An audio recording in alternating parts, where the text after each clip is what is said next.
नमस्कार।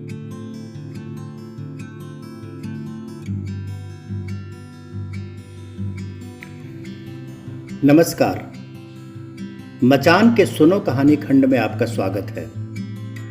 आज आपके समक्ष लेकर आया हूं मुंशी प्रेमचंद की प्रसिद्ध कहानी पंच परमेश्वर।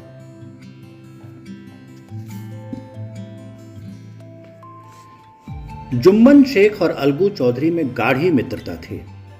साझे में खेती होती थी, कुछ लेन देन में भी साझा था। एक को दूसरे पर अटल विश्वास था। जुम्मन जब हज करने गए थे तब अपना घर अलगू को सौंप गए थे और अलगू जब कभी बाहर जाते तो जुम्मन पर अपना घर छोड़ देते थे। उनमें न खान पान का व्यवहार था, न धर्म का नाता, केवल विचार मिलते थे। मित्रता का मूल मंत्र भी यही है। इस मित्रता का जन्म उसी समय हुआ जब दोनों मित्र बालक ही थे और जुम्मन के पूज्य पिता जुमराती उन्हें शिक्षा प्रदान करते थे।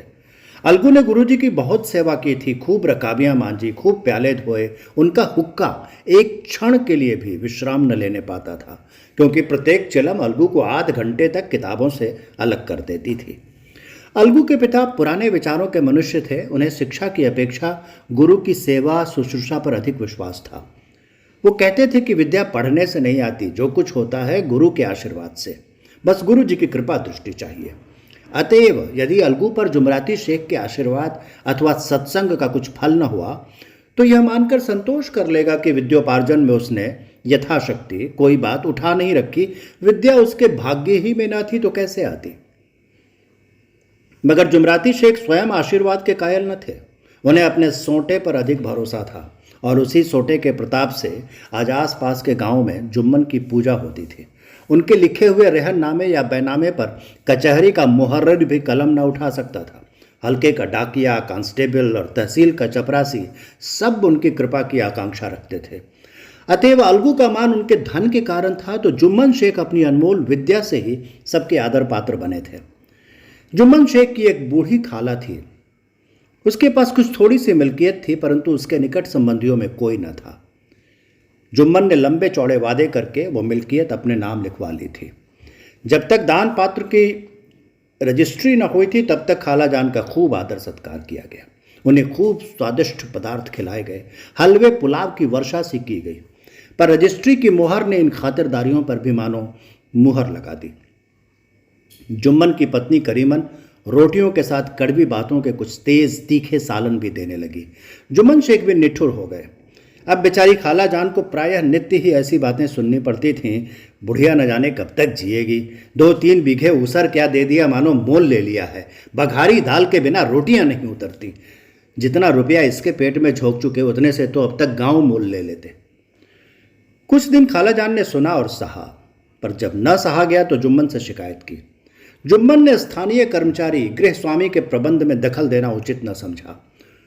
कुछ दिन तक और यूं ही रोध होकर काम चलता रहा। अंत में एक दिन खाला ने जुम्मन से कहा, बेटा, तुम्हारे साथ मेरा निर्वाह न होगा। तुम मुझे रुपए दे दिया करो, मैं अपना पका खा लूंगी। जुम्मन ने धृष्टता के साथ उत्तर दिया, रुपए क्या यहां फलते हैं? खाला ने नम्रता से कहा, मुझे कुछ रूखा सूखा चाहिए भी कि नहीं? जुम्मन ने गंभीर स्वर से जवाब दिया, तो कोई ये थोड़े ही समझा था कि तुम मौत से लड़के आई हो। खाला बिगड़ गई। उन्होंने पंचायत करने की धमकी दी। जुम्मन हंसे। जिस तरह कोई शिकारी हिरन को जाल की तरफ जाते देखकर मन ही मन हंसता है, वो बोले, हाँ जरूर पंचायत करो, फैसला हो जाए। मुझे भी ये रात दिन की खटखट पसंद नहीं। पंचायत में किसकी जीत होगी इस विषय में जुम्मन को कुछ भी संदेह न था। आसपास के गांव में ऐसा कौन था जो उसके अनुग्रहों का ऋणी ना हो? ऐसा कौन था जो उसको शत्रु बनाने का साहस कर सके? किसमें इतना बल था जो उसका सामना कर सके? आसमान के फरिश्ते तो पंचायत करने आएंगे नहीं। इसके बाद कई दिन तक बूढ़ी खाला हाथ में एक लकड़ी लिए आसपास के गांव में दौड़ती रही। कमर झुककर कमान हो गई थी। एक एक पग चलना दूभर था, मगर बात आ पड़ी थी। उसका निर्णय करना जरूरी था। बिरला ही कोई भला आदमी होगा जिसके सामने बुढ़िया ने दुख के आंसू न बहाए हों। किसी ने तो यूं ही ऊपरी मन से हूं हां करके टाल दिया और किसी ने इस अन्याय पर जमाने को गालियां दी। कहा, कब्र में पांव लटके हुए हैं, आज मरे कल दूसरा दिन, पर हवस नहीं मानती। अब तुम्हें क्या चाहिए? रोटी खाओ और अल्लाह का नाम लो। तुम्हें अब खेती बाड़ी से क्या काम है? कुछ ऐसे सज्जन भी थे जिन्हें हाथ से रस का रसास्वादन का अच्छा अवसर मिला। झुकी हुई कमर, पोपला मुंह, सन के से बाल, इतनी सामग्री एकत्र हो तब हंसी क्यों ना आए। ऐसे न्यायप्रिय, दयालु, दीन वत्सल पुरुष बहुत कम थे जिन्होंने इस अबला के दुखड़े को गौर से सुना हो और उसको सांत्वना दी हो। चारों ओर से घूम घाम कर बेचारी अलगू चौधरी के पास आई, लाठी पटक दी और दम लेके बोली, बेटा तुम भी दम भर के लिए मेरी पंचायत में चले आना। अलगू, मुझे बुलाकर क्या करोगे? कई गांव के आदमी तो आएंगे ही। खाला, अपनी विपत तो सबके आगे रोआई, अब आने ना आने का अख्तियार उनको है। अलगू, यूं आने को आ जाऊंगा मगर पंचायत में मुंह ना खोलूंगा। खाला, क्यों बेटा? अलगू, अब इसका क्या जवाब दूं? अपनी खुशी। जुम्मन मेरा पुराना मित्र है, उसे बिगाड़ नहीं कर सकता। खाला, बेटा क्या बिगाड़ के डर से ईमान की बात न कहोगे? हमारे सोए हुए धर्म ज्ञान की सारी संपत्ति लुट जाए तो उसे खबर नहीं होती, परंतु ललकार सुनकर वो सचेत हो जाता है, फिर उसे कोई जीत नहीं सकता। अलगू इस सवाल का कोई उत्तर न दे सका, पर उसके हृदय में ये शब्द गूंज रहे थे, क्या बिगाड़ के डर से ईमान की बात न कहोगे? संध्या समय एक पेड़ के नीचे पंचायत बैठी। शेख जुम्मन ने पहले से ही फर्श बिछा रखा था। उन्होंने पान, इलायची, हुक्के, तंबाकू आदि का प्रबंध भी किया था। हाँ, वो स्वयं अलबत्ता अलगू चौधरी के साथ जरा दूर पर बैठे हुए थे। जब पंचायत में कोई आ जाता था तब दबे हुए सलाम से उसका स्वागत करते थे। जब सूर्यास्त हो गया और चिड़ियों की कलरव युक्त पंचायत पेड़ों पर बैठी, तब यहाँ भी पंचायत शुरू हुई। फर्श की एक एक अंगुल जमीन भर गई, पर अधिकांश दर्शक ही थे। निमंत्रित महाशयों में से केवल वे ही लोग पधारे थे जिन्हें जुम्मन से अपनी कुछ कसर निकालनी थी। एक कोने में आग सुलग रही थी। नाई ताबड़तोड़ चिलम भर रहा था। ये निर्णय करना असंभव था कि सुलगते हुए उपलों से अधिक धुआं निकलता था या चिलम के दमों से। लड़के इधर उधर दौड़ रहे थे, कोई आपस में गाली गलौज करते और कोई रोते थे। चारों तरफ कोलाहल मच रहा था। गांव के कुत्ते इस जमाव को भोज समझकर झुंड के झुंड जमा हो गए थे। पंच लोग बैठ गए तो बूढ़ी खाला ने उनसे विनती की, पंचों, आज 3 साल हुए मैंने अपनी सारी जायदाद अपने भांजे जुम्मन के नाम लिख दी थी। इसे आप लोग जानते ही होंगे। जुम्मन ने मुझे ताहयात रोटी कपड़ा देना कबूल किया। साल भर तो मैंने इसके साथ रो धोकर काटा, पर अब रात दिन का रोना नहीं सहा जाता। मुझे न पेट की रोटी मिलती है न तन का कपड़ा। बेकस बेवा हूँ, कचहरी दरबार नहीं कर सकती। तुम्हारे सिवा और किसको अपना दुख सुनाऊं? तुम लोग जो राह निकाल दो उसी राह पर चलो। अगर मुझ में कोई ऐब देखो तो मेरे मुंह पर थप्पड़ मारो। जुम्मन में बुराई देखो तो उसे समझाओ। क्यों एक बेकस की आह लेता है? मैं पंचों का हुक्म सिर माथे पर चढ़ाऊंगी। रामधन मिश्र, जिनके कई आसामियों को जुम्मन ने अपने गांव में बसा लिया था, बोले, जुम्मन मियाँ, किसे पंच बदते हो? अभी से इसका निपटारा कर लो, फिर जो कुछ पंच कहेंगे वही मानना पड़ेगा। जुम्मन को इस समय सदस्यों में विशेषकर वही लोग दीख पड़े जिनसे किसी न किसी कारण उनका वैमनस्य था। जुम्मन बोले, पंचों का हुक्म अल्लाह का हुक्म है। खाला जान जिसे चाहे उसे बधे, मुझे कोई उज्र नहीं। खाला ने चिल्ला कर कहा, अरे अल्लाह के बंदे, पंचों का नाम क्यों नहीं बता देता? कुछ मुझे भी तो मालूम हो। जुम्मन ने क्रोध से कहा, अब इस वक्त मेरा मुंह ना खुलवाओ। तुम्हारी बन पड़ी है, जिसे चाहो पंच बदो। खाला जान जुम्मन के आक्षेप को समझ गई। वो बोली, बेटा खुदा से डरो। पंच न किसी के दोस्त होते हैं न किसी के दुश्मन। कैसी बात कहते हो? और तुम्हारा किसी पर विश्वास न हो तो जाने दो। अलगू चौधरी को तो मानते हो? लो, मैं उन्हीं को सरपंच बनती हूं। जुम्मन शेख आनंद से फूल उठे, परंतु भावों को छिपाकर बोले, अलगू ही सही, मेरे लिए जैसे रामधन वैसे अलगू। अलगू इस झमेले में फंसना नहीं चाहते थे। वे कन्नी काटने लगे। बोले, खाला, तुम जानती हो कि मेरी जुम्मन से गाढ़ी दोस्ती है। खाला ने गंभीर स्वर में कहा, बेटा, दोस्ती के लिए कोई अपना ईमान नहीं बेचता। पंच के दिल में खुदा बसता है। पंचों के मुंह से जो बात निकलती है वो खुदा की तरफ से निकलती है। अलगू चौधरी सरपंच हुए। रामधन मिश्र और जुम्मन के दूसरे विरोधियों ने बुढ़िया को मन में बहुत कोसा। अलगू चौधरी बोले, शेख जुम्मन, हम और तुम पुराने दोस्त हैं। जब काम पड़ा तुमने हमारी मदद की है और हम भी जो कुछ बन पड़ा तुम्हारी सेवा करते रहे हैं। मगर इस समय तुम और बूढ़ी खाला दोनों हमारी निगाह में बराबर हो। तुमको पंचों से जो कुछ अर्ज करनी हो करो। जुम्मन को पूरा विश्वास था कि अब बाजी मेरी है। अलगू ये सब दिखावे की बातें कर रहा है, अतएव शांत चित्त होकर बोले, पंचों, 3 साल हुए खाला जान ने अपनी जायदाद मेरे नाम हिब्बा कर दी थी। मैंने उन्हें ताहयात खाना कपड़ा देना कबूल किया था। खुदा गवाह है, आज तक मैंने खाला जान को कोई तकलीफ नहीं दी। मैं उन्हें अपनी माँ के समान समझता हूँ। उनकी खिदमत करना मेरा फर्ज है। मगर औरतों में ज़रा अनबन रहती है, उसमें मेरा क्या बस है। खाला जान मुझसे माहवार खर्च अलग मांगती हैं। जायदाद जितनी है वो पंचों से छिपी नहीं। इससे इतना मुनाफा नहीं होता है कि माहवार खर्च दे सकूं। इसके अलावा हिब्बा नामे में माहवार खर्च का कोई जिक्र नहीं तो मैं भूलकर भी इस झमेले में ना पड़ता। बस मुझे यही कहना है, आइंदा पंचों का अख्तियार है, जो फैसला चाहें करें। अलगू चौधरी को हमेशा कचहरी से काम पड़ता था, अतएव वो पूरा कानूनी आदमी था। उसने जुम्मन से जिरह शुरू की। एक एक प्रश्न जुम्मन के हृदय पर हथौड़े की चोट की तरह पड़ता था। रामधन मिश्र इन प्रश्नों पर मुग्ध हुए जाते थे। जुम्मन चकित थे कि अलगू को क्या हो गया।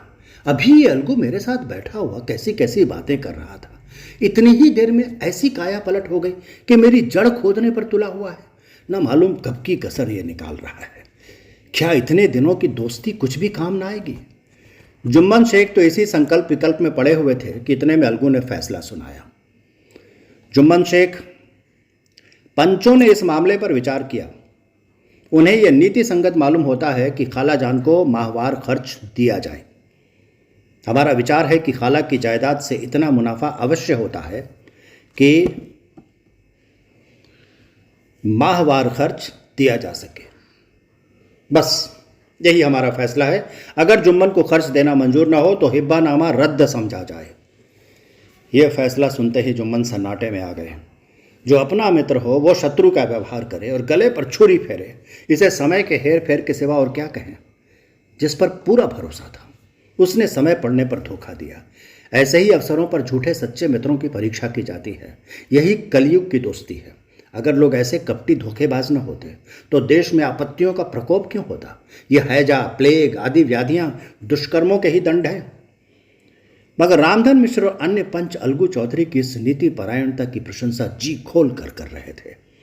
वे कहते थे, इसका नाम पंचायत है। दूध का दूध और पानी का पानी कर दिया।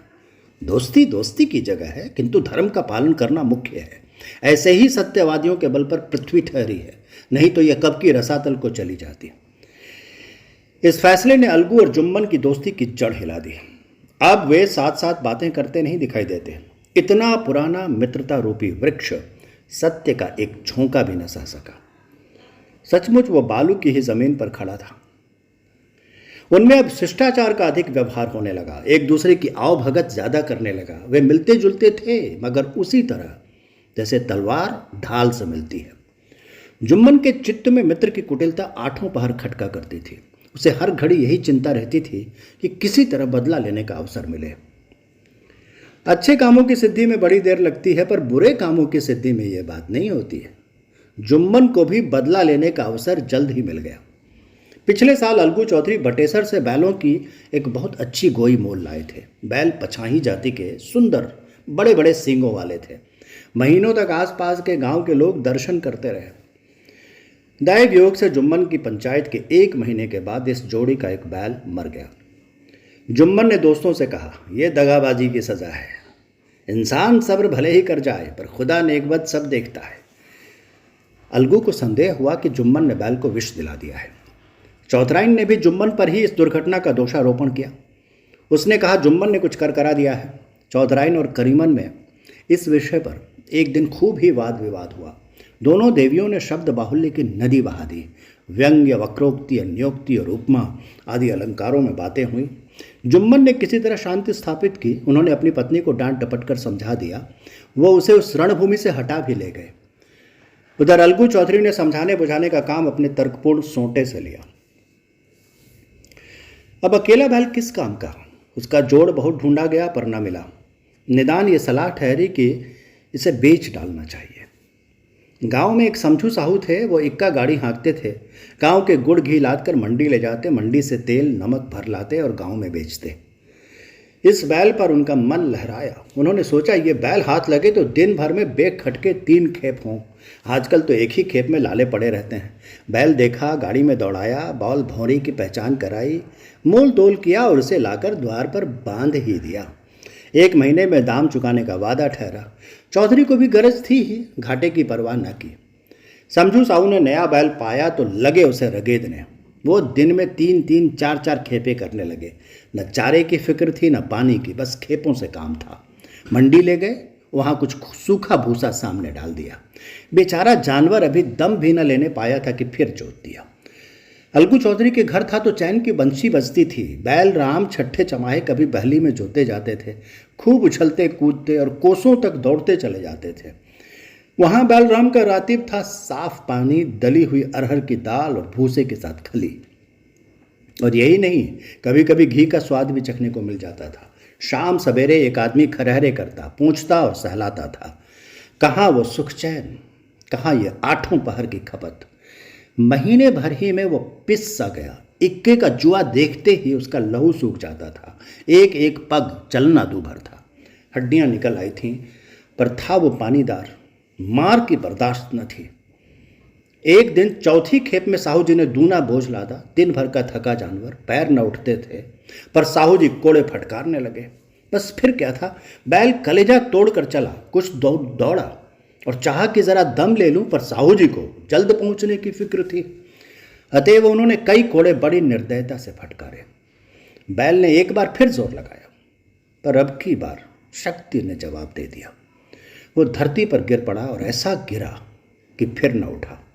साहू जी ने बहुत पीटा, टांग पकड़कर खींचा, नथनों में लकड़ी ठूंस दी, पर कहीं मृतक भी उठ सकता है। तब साहू जी को शक हुआ। उन्होंने बैल को गौर से देखा, खोल कर अलग किया और सोचने लगे कि गाड़ी कैसे घर पहुंचे। बहुत चीखे चिल्लाए, पर देहात का रास्ता बच्चों की आंख की तरह सांझ होते ही बंद हो जाता है। कोई नजर न आया। आस पास कोई गांव भी न था। मारे क्रोध के उन्होंने मरे हुए बैल पर और दुर्रे लगाए और कोसने लगे। अब आगे, तुझे मरना ही था तो घर पहुंचकर मरता, ससुरा बीच रास्ते ही में मर रहा, अब गाड़ी कौन खींचे। इस तरह साहू जी खूब जले भुने। कई बोरे गुड़ और कई पीपे घी उन्होंने बेचे थे। 200-250 रुपये कमर में बंधे थे। इसके सिवा गाड़ी पर कई बोरे नमक के थे, अतः वह छोड़कर जा भी न सकते थे। लाचार बेचारे गाड़ी पर ही लेट गए। वहीं रत जगा करने की ठान ली। चिलम पी, गाया, फिर हुक्का पिया।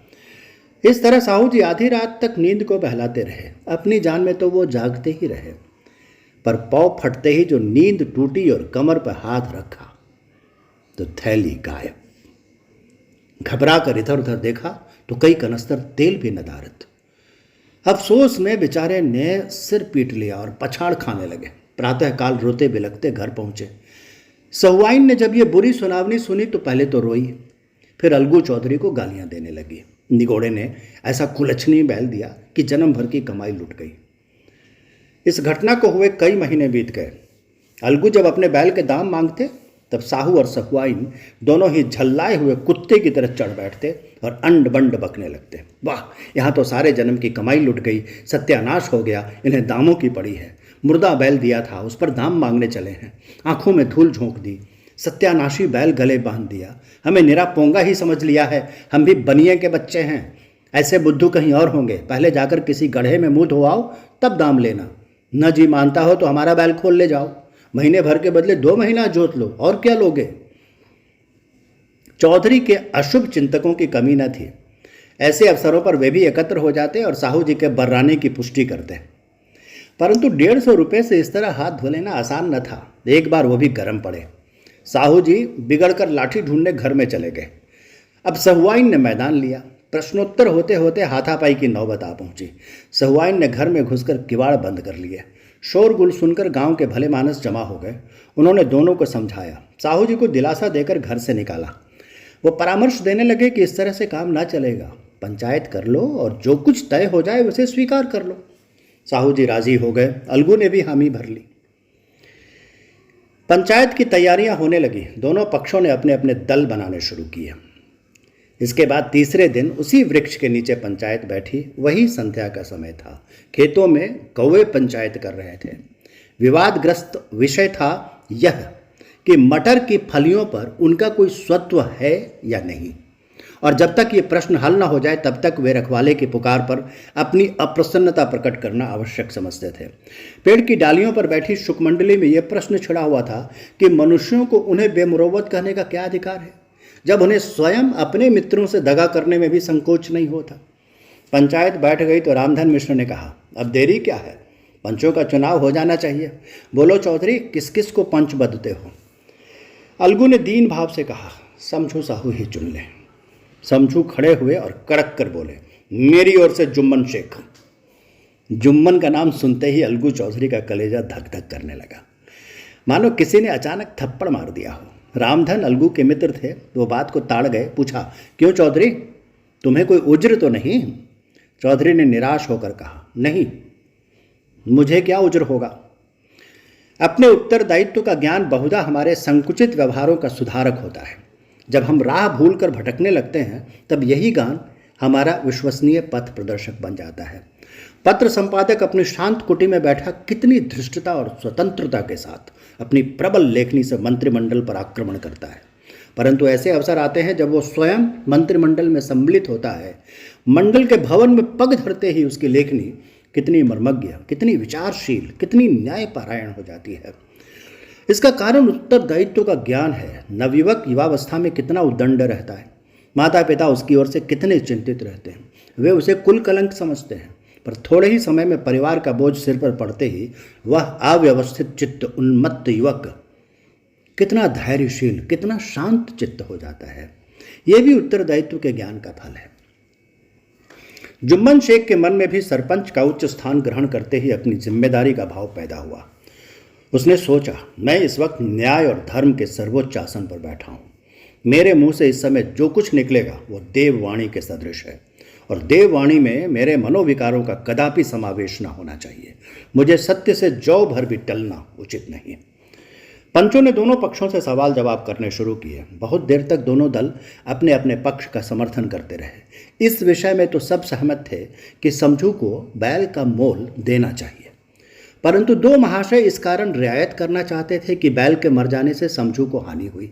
इसके प्रतिकूल दो सभ्य मूल के अतिरिक्त समझू को दंड भी देना चाहते थे, जिससे फिर किसी को पशुओं के साथ ऐसी निर्दयता करने का साहस ना हो।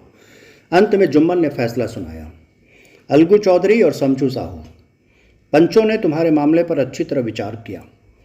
समझू को उचित है कि बैल का पूरा दाम दें। जिस वक्त उन्होंने बैल लिया उसे कोई बीमारी न थी। अगर उसी समय दाम दे दिए जाते तो आज समझू उसे फिर लेने का आग्रह न करते।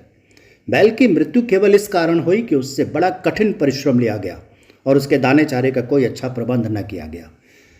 रामधन मिश्र बोले, समझू ने बैल को जानबूझकर मारा है, अतएव उसे दंड लेना चाहिए। जुम्मन बोले, ये दूसरा सवाल है, हमको इससे कोई मतलब नहीं। झगड़ू साहू ने कहा, समझू के साथ कुछ रियायत होनी चाहिए। जुम्मन बोले, ये अलगू चौधरी की इच्छा पर निर्भर है, वो रियायत करें तो उनकी भलमनसी।